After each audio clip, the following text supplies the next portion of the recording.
Merhabalar efendim, hoş geldiniz. Siz tanıyabilir miyiz? Ben Zeytinburnu'ndan geliyorum. İsmim Ümit Ata. Ne rahatsızlığınız vardı?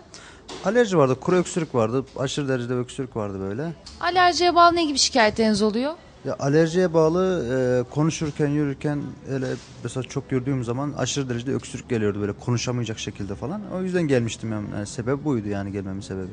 Peki alerji için tıbbi tedavi gördünüz mü? Çok aşırı derecede tıbbi tedavi gördüm yani. Yani nasıl diyeyim ben size?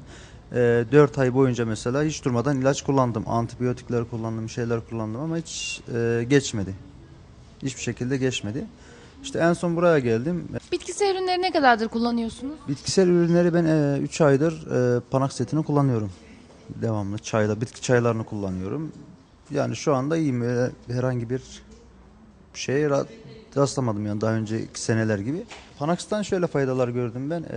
Mesela yürümede rahatlık. Ondan sonra bir böyle yani güçlenme, böyle şeyim geçti, halsizliğim geçti. Yani buna bağlı çok faydalar gördüm. Mesela uyku düzensizliğim düzeldi. Uyku düzensizliği vardı. Yani bu şekilde faydalar gördüm. Peki Doktor Ömer Coşkun'a neler söylemek istersiniz?